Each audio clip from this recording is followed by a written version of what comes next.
महाराजांनी सैनिक गोळा केली व स्वराज्यावर प्रेम करणारी माणसं गोळा केली. त्यांच्या हातात शस्त्र दिले, यातूनच स्वराज्य निर्माण झाले. त्यांच्या हातात शस्त्र दिले, यातूनच स्वराज्य निर्माण झाले.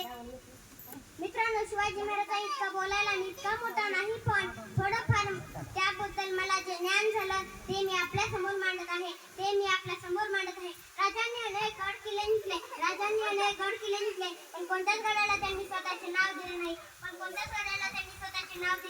नाही. अशा या राजाविषयी मी असे म्हणेन की जाणता शिवाजी राजा एकच होऊन गेला.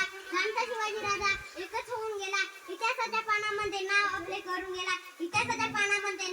करून गेला. माता जिजाऊंनी शोभावर उत्तम संस्कार घडवले, आदर्श घडविले, शुभाचे व्यक्तिमत्व आदर्श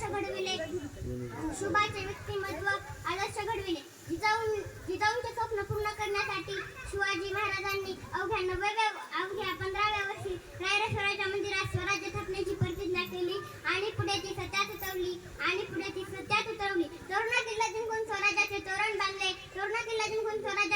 बांधले. अशा या